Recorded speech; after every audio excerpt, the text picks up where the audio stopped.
You don't have to be a Newton.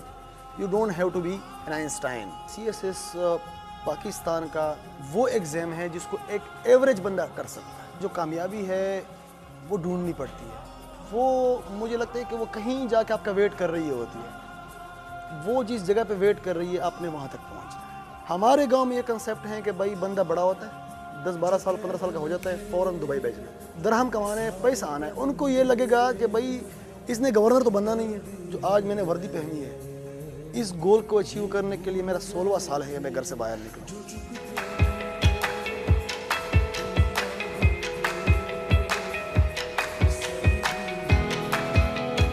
मेरा नाम तैयब वज़ीर है। मैं यहाँ पे ASP मुल्तान कैंट काम कर रहा हूँ।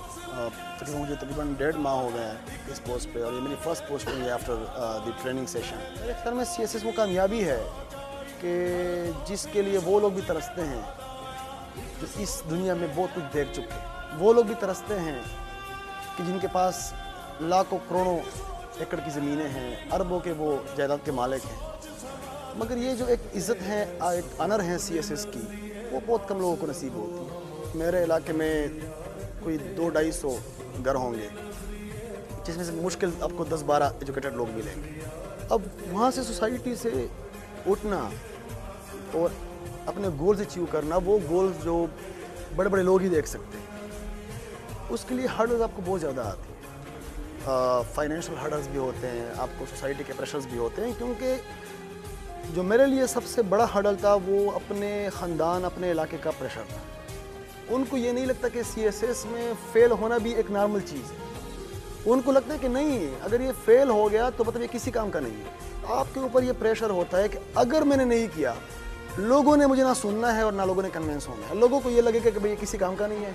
हर चीज़ डिफाइंड है CSS में। कोई भी ऐसी रॉकेट साइंस नहीं है कि बंदा कहे कि भाई ये मुझसे नहीं होगा। सोर्सेज अवेलेबल हैं, बुक्स अवेलेबल हैं, मेंटोर्स अवेलेबल हैं, गाइड करने वाले अवेलेबल हैं।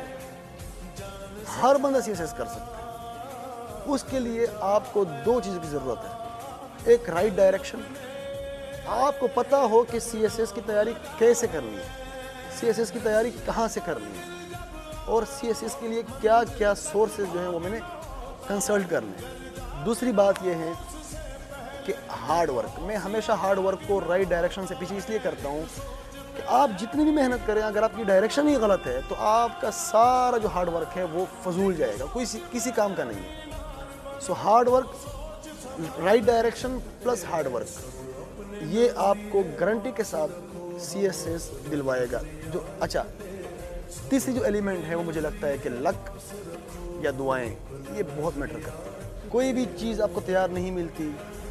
हर जो कामयाबी है हर चीज़ ढूंढने से मिलती है। वो कहते हैं ना कि ढूंढने से खुदा भी मिल जाता है, जो लोगों ने पाया है।